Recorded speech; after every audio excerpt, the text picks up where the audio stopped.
नमस्कार मित्रांनो, मी Deepak Mehta, craft instructor, ICTSM ITI Chikhaldara.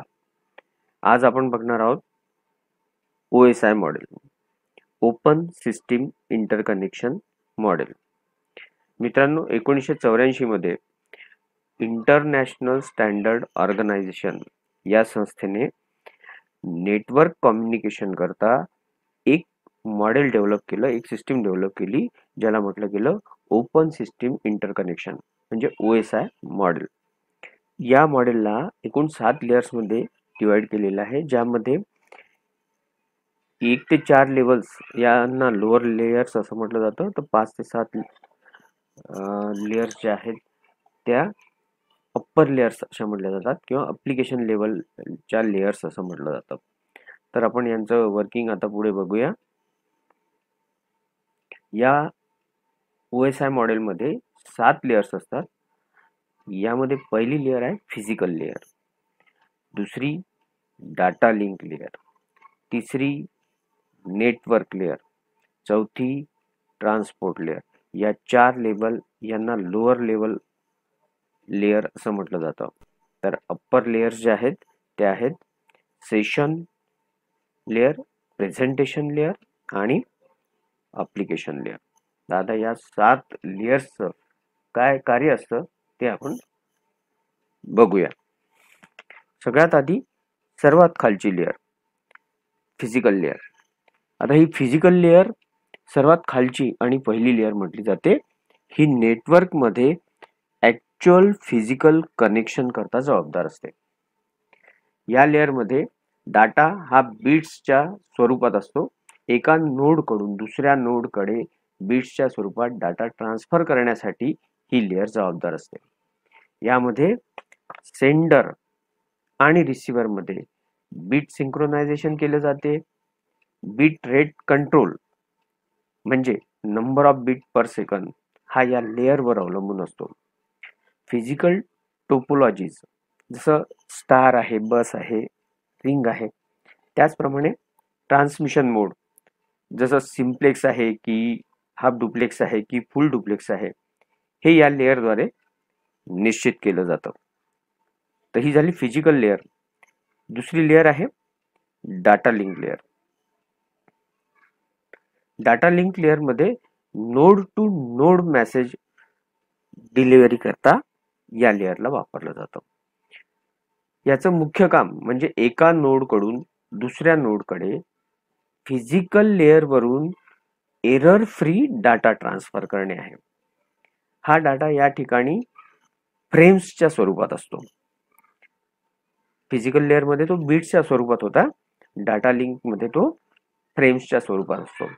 या लेयर मध्ये डाटा फ्रेम्स या फिजिकल ऍड्रेस अटॅच करून डेस्टिनेशनवर पाठवले जातात. या लेयर मध्ये स्विचेस, ब्रिजेस इत्यादीचा समावेश होतो. तिसरी लेयर आहे नेटवर्क लेयर. एका किंवा वेगळ्या वेगळ्या नेटवर्क मध्ये एका होस्ट कडून दुसऱ्या होस्ट कडे डाटा ट्रान्समिशन या लेयरच्या माध्यमातून केलं जातं.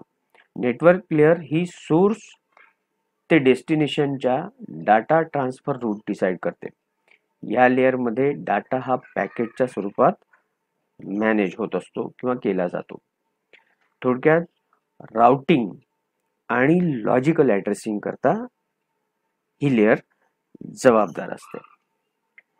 या लेयर मध्ये राउटर सारखे डिव्हाइसेस काम करतात. नंतर चौथी लेयर आहे transport layer. Transport layer application लेयरला सर्व्हिस प्रदान करत असते. ॲप्लिकेशन लेयर ही अप्पर लेयर आहे, पण याला सर्व्हिस प्रदान करण्याचं काम ही ट्रान्सपोर्ट लेयरद्वारे केलं जातं. ट्रान्सपोर्ट लेयर मधील डाटा हा सेगमेंटच्या स्वरूपात असतो. इथे डाटा हा सेगमेंटच्या स्वरूपात असतो. इथे फ्रेम्स, डाटा लिंक मध्ये फ्रेम्सच्या स्वरूपात असतो. नेटवर्क मध्ये तो पॅकेटच्या स्वरूपात असतो. तर ट्रान्सपोर्ट मध्ये हा सेगमेंट्सच्या स्वरूपात असतो. संपूर्ण मेसेजच्या एंड टू एंड डिलिव्हरीसाठी ही लेयर जबाबदार असते. या लेयर मध्ये सेशन लेयर कडून मेसेज घेऊन त्याचे लहान लहान पार्ट्स केले जातात, ज्याला सेगमेंट असं म्हटलं जाते. प्रत्येक सेगमेंटला एक हिडर दिला जातो आणि त्याचप्रमाणे या लेअरला कनेक्शन ओरिएंटेड सर्व्हिस असं पण म्हटलं जातं, ज्यामध्ये कनेक्शन इस्टॅब्लिशमेंट, डाटा ट्रान्सफर आणि टर्मिनेशन किंवा डिस्कनेक्शन हे काम ट्रान्सपोर्ट लेअर मध्ये केलं जातं. ट्रान्सपोर्ट लेअरला heart of the model, OSI model असं सुद्धा म्हटलं जातं. आणि यामध्ये TCP आणि UDP हे प्रोटोकॉल कार्य करतात. TCP ट्रान्समिशन कंट्रोल प्रोटोकॉल आणि UDP युजर डाटाग्राम प्रोटोकॉल.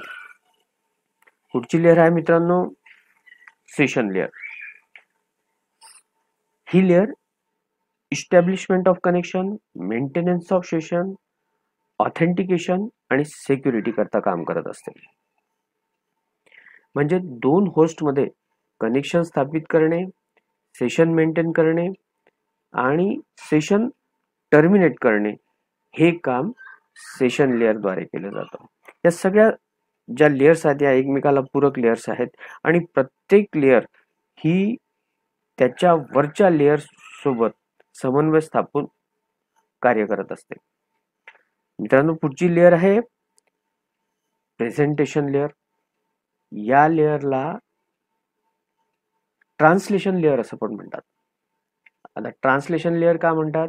कारण अप्लिकेशन लेयर कडून येणारा डाटा हा नेटवर्कवर ट्रान्समिट करण्याकरता मॅनिप्युलेट केला जातो, म्हणजे कन्व्हर्ट केला जातो. अप्लिकेशन लेयर जी आहे ती युजर सोबत कम्युनिकेट करत असते. म्हणजे आपण जे ऍप्स वापरतो त्या ऍप्लिकेशन लेयर मध्ये येतील. ह्या सगळ्या आपल्या भाषेमध्ये असतील आणि डाटा जो पाठवला जातो तो बायनरी स्वरूपात पाठवला जातो. तर इथे त्याचं कन्व्हर्शन जे केलं जातं ते प्रेझेंटेशन लेअरद्वारे केलं जातं, म्हणून याला ट्रान्सलेशन लेअर असं सुद्धा म्हटलं जातं.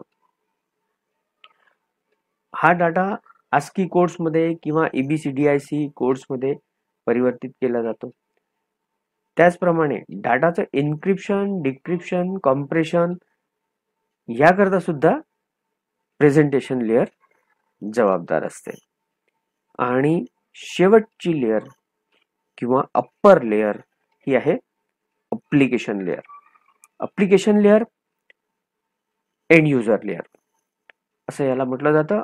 एंड युजर लेअर म्हणजे जी युजरच्या संपर्कात असते, युजर सोबत कम्युनिकेट करण्याकरता उपयोगात येते. याला डेस्कटॉप लेअर असं पण म्हणतात. नेटवर्कवर आलेला डाटा युजर पर्यंत पोहोचवण्याचे कार्य अप्लिकेशन लेअरद्वारे केले जाते.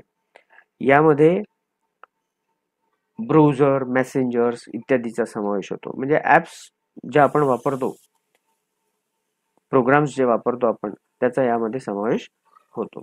यामध्ये जे प्रोटोकॉल्स वापरले जातात ते हायपरटेक्स्ट ट्रान्सफर प्रोटोकॉल किंवा फाईल ट्रान्सपोर्ट प्रोटोकॉल. थोडक्यात सांगायचं झालं तर अप्लिकेशन लेअर ही युजर इंटरफेस करता जबाबदार असते. थोडक्यात समरी पाहूया आपण आता या 7 लेयर्सच्या कार्याची. फिजिकल लेयर्स ही फिजिकल पाथ प्रोव्हाइड करण्याचं काम करते नेटवर्क कम्युनिकेशन मध्ये. तर डाटा लिंक लेयर ही एरर फ्री डाटा ट्रान्सफर करण्याचं काम करते. नेटवर्क लेयर या डाटाला पॅकेट्स मध्ये डिवाइड करण्याचं काम करते आणि सोर्स टू डेस्टिनेशन पर्यंत पाथ विकसित करते. ट्रान्सपोर्ट लेयर च हे काम आहे की एका ठिकाणून दुसऱ्या ठिकाणी मेसेजची डिलिव्हरी पूर्णपणे झाली पाहिजे. थोडक्यात ट्रान्सपोर्ट लेयरचंच हे काम आहे की मेसेज एका ठिकाणीहून दुसऱ्या ठिकाणी सुरक्षितपणे पोहोचला पाहिजे. याला हार्ट ऑफ द मॉडेल असं सुद्धा म्हटलं जातं. सेशन लेयरचं काम अर्थातच जे कम्युनिकेशनचं सेशन आहे ते मॅनेज करण्याचं आहे. सेशन चालू करणे किंवा टर्मिनेट करणे हे दोन्ही कामं सेशन लेअरद्वारे केले जातात. तर प्रेझेंटेशन लेअरचं काम आहे अप्लिकेशन किंवा युजर कडून आलेला डाटा ट्रान्सलेट करण्याचं, त्याचप्रमाणे त्याला एन्क्रिप्शन करण्याचं किंवा कॉम्प्रेशन करण्याचं. आणि ॲप्लिकेशन लेयर ही युजर इंटरफेस प्रोव्हाइड करते, ज्याच्या माध्यमातून युजरला आलेला डाटा हा प्राप्त होतो किंवा समजावून सांगितला जातो. तर मित्रांनो, ही आहे OSI रेफरन्स मॉडेल. आता हे OSI रेफरन्स का बरं? रेफरन्स मॉडेल यासाठी कारण 1984 मध्ये हे मॉडेल अस्तित्वात आलं होतं, परंतु या मॉडेलच्या आधी TCP/IP सूट हा विकसित झालेला होता, वापरात आलेला होता. त्यामुळे या मॉडेलचा उपयोग फक्त रेफरन्ससाठी केला जातो, कम्युनिकेशन समजून घेण्यासाठी केला जातो, नेटवर्क कम्युनिकेशन समजून घेण्यासाठी केला जातो. त्यामुळे याचा उपयोग आता केला जात नाही. तर मित्रांनो, पुढच्या भागात आपण बघू TCP/IP सूट. धन्यवाद.